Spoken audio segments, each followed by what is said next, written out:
네, 그럼 이제 42번째 편입니다. 지난번에 한 5편 정도 우리나라 사람들이 외국으로 간 일에 대해서 이렇게 저렇게 말씀을 드렸더니 상당히 많은 분들이 관심이 있어 하셨습니다. 역시 이제 세계사도 중요하지만 당장 우리 옆에 있는 우리 역사가 상당히 우리에게는 와닿는 것 같다라는 느낌을 제가 많이 받았는데요. 그렇다면 이 편에서는 이제 조금 다른 걸로 해가지고 몇 편 한번 이어가 보겠습니다. 조선왕조가 우리 입장에서 끝이 그렇게 좋지는 않았습니다. 아예 외국의 나라를 빼앗겨 버렸으니까 그렇게 좋은 끝은 아니었죠. 그런데 이 조선왕조도 우리의 500년이나 이어왔던 분명히 우리나라 역사의 일부이고 또 그 깊이를 보면 대단한 곳입니다. 대단한 왕조인데요. 조선왕조라고 하면 우리가 이제 언뜻 떠오르는 기억으로 그 궁궐 많이 떠올리지 않습니까? 아무래도 이제 최근에 있었던 왕조다 보니까 궁궐이 가장 많이 남아 있는 그런 왕조입니다. 당장에 이제 신라만 하더라도 분명히 경주가 수도인 것은 잘 알고 있는데 왕궁이 정확하게 어디인가에 대해서는 지금 정확하지가 않죠. 그런데 조선 왕조는 그렇지는 않습니다. 그런 부분 아주 정확합니다. 그래서 경복궁 그리고 우리가 경복궁이 정궁이라고 얘기를 하고 또 창덕궁 실제로 조선 왕조의 왕이 가장 오래 있었던 곳은 창덕궁인 것 같은데요. 창덕궁 그리고 그 바로 옆에 있는 창경궁 그런 곳들은 우리가 잘 압니다. 그런데 실제로 이 조선 왕조의 궁은 더 많았고 또 그 중에서 궁에 따라서 각각의 역할이 달랐습니다. 그래서 예를 든다면 우리가 늘 듣는 별궁이 있고요. 그 다음에 이궁이라고 하는 궁도 있었습니다. 별궁도 여러 개가 있고 이궁도 여러 개가 있죠. 제가 춘천에 사는데 여기 바로 춘천만 하더라도 춘천 이궁이라고 하는 그 궁이 있었습니다. 그런데 그 궁이 지금은 이제 그 강원도청 그리고 그 바로 뒤에 보면은 세종호텔이라고 있거든요. 그것의 일부가 돼 있긴 한데 춘천 이궁이 있었고 또 왕이 어디를 갔을 때 잠을 자고 또 이제 거기서 일도 보고 했던 행궁들은 아주 많습니다. 그래서 이 행궁들도 있고 그 외에도 좀 이제 행궁 중에서도 좀 독특한 행궁들, 독특하다는 것은 여러 가지 의미입니다. 역사적으로 독특할 수도 있고 아니면은 그 기능이 독특할 수도 있고 그리고 또 어떤 것은 별궁이라고 얘기도 하고 행궁이라고도 얘기를 하는데 실제로 왕을 위한 시설이었다기보다는 다른 용도의 시설이었던 경우도 많이 있습니다. 예, 이런 것들 묶어서 한 4편 정도 또 한번 만들어 보도록 하겠습니다. 네, 그래서 첫 번째 편은 궁이라고 하는 이름을 붙이기는 했습니다만은 실질적으로 궁의 역할을 했던 곳은 아니고 전혀 다른 의미로 제일 많이 쓰였던 곳 네 군데를 먼저 얘기를 하도록 하죠. 일반적으로 우리가 이제 평안도 4대 객사라고 이제 얘기를 하는데요. 평안도 4대 객사라고 하면은 이제 대충 이제 어떻게 되느냐 하면 의주객사, 그 다음에 성천객사, 그 다음에 안주객사, 그리고 평양객사, 이렇게 얘기를 합니다. 그래서 평양객사를 어떤 경우에는 평양별궁, 또 어떤 경우에는 평양 그 행궁, 이렇게도 표현을 하는데요. 원래 그 우리나라의 그 행궁들은 조선 이전에 고려 때까지는 주로 사찰들이 많았습니다.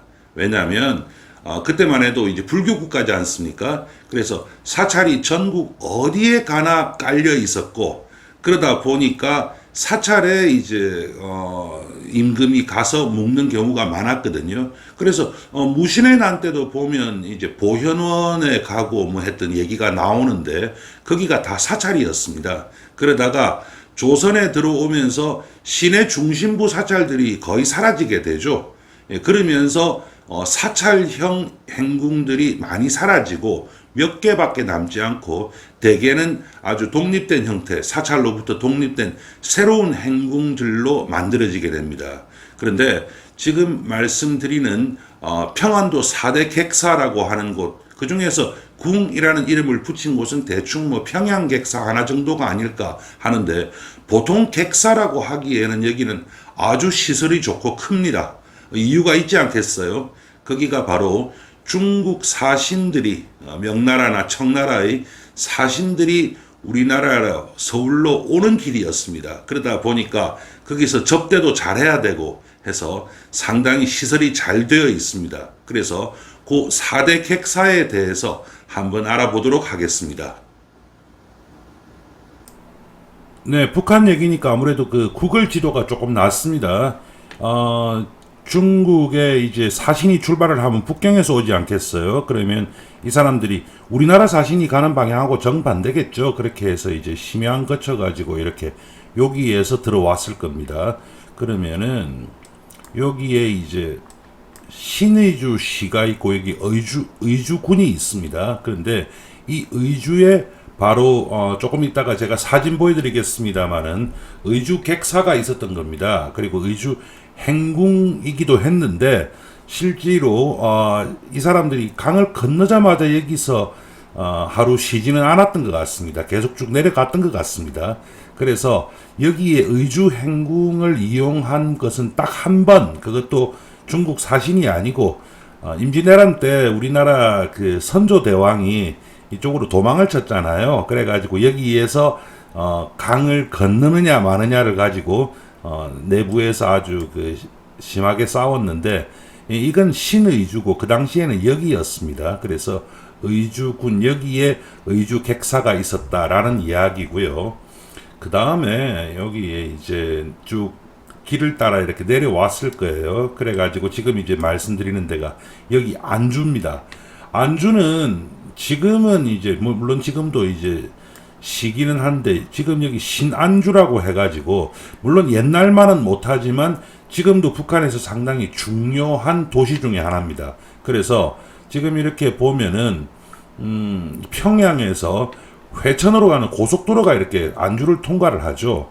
고속도로를 꼭 이쪽으로 놓지 않아도 될 건데 이렇게 통과를 시켰다는 말은 그만큼 여기가 중요하다는 얘기인데 실제로 나중에 보시면 아시겠지만 안주 행궁 또는 안주 객사는 아주 멋있는 건물이 있고 관서 8경 중에 하나입니다. 관서 8경 중에 하나이고요. 그래서 요 안주에 있고 그 다음에 이제 하나는 조금 애매한 곳에 있어요. 무슨 말이냐면은 이렇게 쭉 내려가면은 잠시만 한번 줄여볼게요. 여기가 평양이지 않습니까? 여기에 보면은 성천이라고 하는 데가 있습니다. 물론 옛날부터 가던 길은 있지만은 지금 여기는 사실은 그 중국 사신이 이쪽으로 갈 일은 없었습니다. 그러면 여기는 왜 중요한 객사가 있었느냐 하면요. 객사가 있었는데 평양에서 이쪽에 함경도 쪽으로 넘어갈 때는 당연히 여기를 거치게 되어 있습니다. 성천. 그런데 이 성천의 객사도 관서 8경에 들어가는 아주 대단한 곳입니다. 그렇지만 지금은 흔적도 남아있지 않습니다. 터만 남아있는데요. 위성지도 한번 보실게요. 여기가 이제 성천이라고 하는 곳이거든요. 그런데 여기에 보면 이제 조그맣게 이제 그렇게 크지는 않아요. 성천군입니다. 지금도. 여기에 이제 어느 정도 시가지가 조금 구성이 돼 있고 그 다음에 여기 성천 여기 있으니까 당연히 여기도 조금 구성이 돼 있겠죠. 조성이 돼 있는데 성천 객사는 여기 있었던 게 아니고 여기 있었습니다. 지금 여기입니다. 그래서 확대해 보면 지금 여기까지는 그래도 나무가 있는데 이 부분이 텅 비어 있죠. 예, 여기입니다. 여기가 원래 성천 객사가 있는 곳이고 강이 이렇게 휘돌아가는 곳이니까 아마 경치가 상당히 좋았을 겁니다. 요게 이제 성천객사고요. 그 다음에 이제 평양객사를 얘기를 해야 됩니다. 또는 평양행궁이죠. 평양행궁은 규모 자체가 다릅니다. 나중에 보시겠습니다만은 평양행궁은 아주 큰 규모이고 그리고 다른 곳은 그야말로 딱 필요한 시설만 갖추고 있는데 평양행궁은 원래 평양은 큰 도시고 그러니까요. 평양행궁은 그 앞에 정원도 있고 조그마나마 연못도 있고 그렇습니다. 근데 이게 어디 있었느냐 하면은 지금 여기 보면 이게 이제 대동강이 이렇게 쭉 흐르지 않습니까? 여기 대동강이 이렇게 쭉 흐르는데 요 대동강이 이제 흐르는데 물론 다리들이 많을 거예요. 그래서 뭐 무슨 교 이게 대동교네요. 그러다가 어떤 교가 있느냐면요. 여기에 옥루교라고 하는 데가 있어요. 여기 숭성역 다리고 양교 대동교 예, 여기 있네요. 여기 옥류교라고 하는 다리입니다. 지금 이제 잘 안 보이실 건데 요 다리는 상당히 이제 오래됐고 왜 옥류관이라고 하는 식당도 있지 않습니까? 그게 바로 여기입니다. 옥류관이고 이 대동강변에 그리고 뭐 잘은 모르겠는데 옥류 스파라고도 있네요. 그리고 옥류 호텔도 있고 그런데 아마 이게 외국인 관광객들 위한 곳이겠죠. 그런데 요 옥류교를 이렇게 이제 지나면은 여기에 분수공원이 있고요. 그 다음에 여기에 보면은 여기가 뭐냐면 그겁니다. 학생 소년 궁전이라고 하는 데입니다. 예, 그 학생들 그 우리나라로 치면 그게 어린이 회관 같은 그런 곳이죠. 바로 지금은 이제 없는데 바로 이 지점이 바로 그 옥류관이 죄송합니다. 그 평양 행궁이 있었던 위치입니다. 지금은 다 없어졌는데 그 당시에는 여기였습니다. 그러니까 대동강을 이렇게 바라보면서 아주 경치 좋은 곳이었겠죠. 그래서 중국 사신을 맞이하는 데 있어서 여기가 아주 중요한 곳이었다라는 말씀이 지도를 보고 드린 말씀이고 이제 PPT 보면서 제가 조금 설명드릴게요. 네, 방금 제가 네 군데 설명하면서 제일 먼저 얘기했던 것이 바로 의주객사입니다. 의주행궁 의주객사인데 어디냐면요. 이게 이제 의주, 지금 신의주가 아니죠. 의주인데 여기에 보면요. 조그맣게 이제 보이는데 다른 집들에 비해서는 확실히 좋은 집이고 크죠. 예, 여기가 의주객사입니다. 그래서 의주객사 같은 경우에 요건 이제 일제시대 때 찍은 사진으로 보이는데 여기에 보면은 나름 정자도 하나 있고 여기에 건물이 하나 보이지 않습니까? 예, 여기가 의주객사입니다. 그래서 여기에 보면 기와집들이 이렇게 많은 거로 봐서 지금 이 동네는 그래도 그 당시 의주에서 꽤 잘 사는 아마도 의주가 상업이 상당히 발전한 곳이니까 주로 상인들이 많이 살았던 곳이 아닌가라고 제가 생각이 드네요. 그리고 이제 이거는 그 의주 객사의 정문인데 지금 여기 보면은 깃발이 이제 휘날리는 게 일장기죠. 그리고 이 사람들은 보면 당연히 일본 장교들이지 않습니까? 일본 군인들이 있고 옆에는 또 완전히 우리나라 옷을 입은 사람들이 있지 않습니까? 예, 이 사진은 언제 사진이냐면요. 청일전쟁 때입니다. 청일전쟁에서 일본이 제일 처음에 우리나라 땅에서 전쟁을 시작을 했죠. 그렇게 해가지고 청나라 군대한테 이겼습니다. 그렇게 해가지고 여기로 이제 갔다 하는 여기에서 기념 사진을 찍은 건데 그 당시에 의주 관아에 있던 관리들이 나와서 같이 사진을 찍었던 그런 사진입니다. 네, 지금 보시는 거는 안주, 아까 안주에 대해서 두 번째로 말씀드렸는데 안주 객사에서 제일 유명한 백상루라고 하는 곳입니다. 우리나라가 그 관동 팔경이라고 있지 않습니까? 그리고 이제 관서에도 관서 팔경이라고 있었습니다. 그래서 이 백상루하고 뒤에 소개하는 성천객사에 있는 또 하나의 누각, 이 두 개가 그 관서 팔경에 들어가는데요. 이 백상루인데 이 지금도 칼라 사진이지 않습니까? 그러니까 최소한 1970년대 정도에 찍었다는 이야기입니다. 지금도 관리가 되고 있습니다. 여기는 백상루가. 그래서 지금 이 보면은 이 성벽도 상당히 깔끔하게 잘 정비가 돼 있죠. 그래서 관리가 잘 되고 있는데 백상루가 여기는 원래 있었던 땅이 아니고 원래 이 백상루가 있는 곳에서 한 400m 정도 옮겼다고 합니다. 그래서 원래 이 땅은 아니죠. 요게 이제 보면은 백상루라고 해가지고 아주 대단한 진주의 촉성루 뭐 못지않은 아주 큰 누각을 가지고 있고 또 누각에 우리는 지금 누각만 보지만 요 뒤쪽에는 관하니까 객사니까 사람이 잘 수 있고 또 먹을 수 있는 그런 공간들이 있었을 겁니다. 이것이 안주 객사의 백상루였습니다. 네, 이거는 아까 제가 지도를 보며 설명드리면서 지금은 땅만 남아있다라고 이제 말씀을 드렸는데 터만 남아있다. 예, 여기가 바로 성천객사입니다. 성천객사고 이것이 강선루라고 해서 아까 백상루보다 훨씬 크지 않습니까? 그런데 이 사진을 보면 흑백 사진이긴 한데 상당히 선명합니다.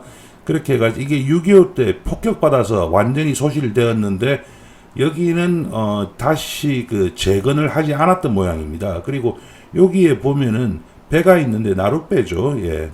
그래서 배로 이제 그다지 넓지 않은 강을 건너 다녔던 모양입니다. 한눈에 보더라도 이게 상당히 그 경치가 좋은 것을 알 수 있고, 그리고 여기에 보면 나무가 이렇게 심어져 있죠. 나무가 심어져 있는데 일정한 간격으로 또 수종을 보건데 이것은 아마도 그 일제시대 때 찍은 사진이 아닌가라는 생각이 드는 그런 사진입니다. 이게 바로 성천군에 있는, 평안남도 성천군에 있는 강선루가 되고, 그래서 이 평안도 4대 객사 중에 하나가 되겠습니다. 평양 객사와 관련해서는 아까 지도에서 제가 정확하게 위치까지 찍어 드렸는데 이것도 지금은 없습니다. 지금은 없어서 아까 말씀드렸다시피 여기가 이제 평양의 그 학생 소년 궁전이 돼 있다라고 말씀을 드렸는데요. 요것도 청일 전쟁 때 평양성 전투를 가장 치열한 전투 중에 하나였죠. 평양성 전투에서 이긴 일본군들이 찍은 사진입니다. 그렇게 해서 기념으로 찍었죠.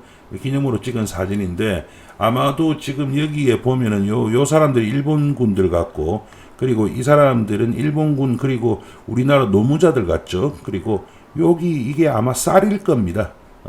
보급을 위한 쌀일 겁니다. 그래서 여기에 보면 뭐 건물의 아주 일부만 보이는데도 뭔가 대단한 건물인 것을 알 수 있습니다.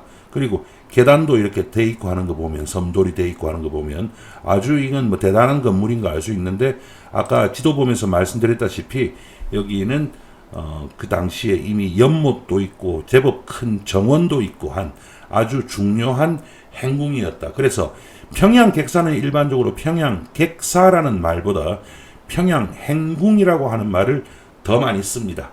그리고 최근에 와가지고 평양에 풍경궁이라고 남아 있는 게 있어요. 그런데 그것하고 이거하고 혼동하는 사람들이 있는데, 풍경궁은 대한제국 때 고종황제가 짓다가 말았어요. 그래 고종은 한 번도 못 가봤던 그런 곳인데 거기하고 지금 여기 평양 객사하고는 다릅니다. 평양 객사는 이것 또한 6.25 때 전쟁 때 폭격을 맞아서 전소해버리고 지금은 흔적도 남아있지 않다, 이런 말씀이 되겠습니다.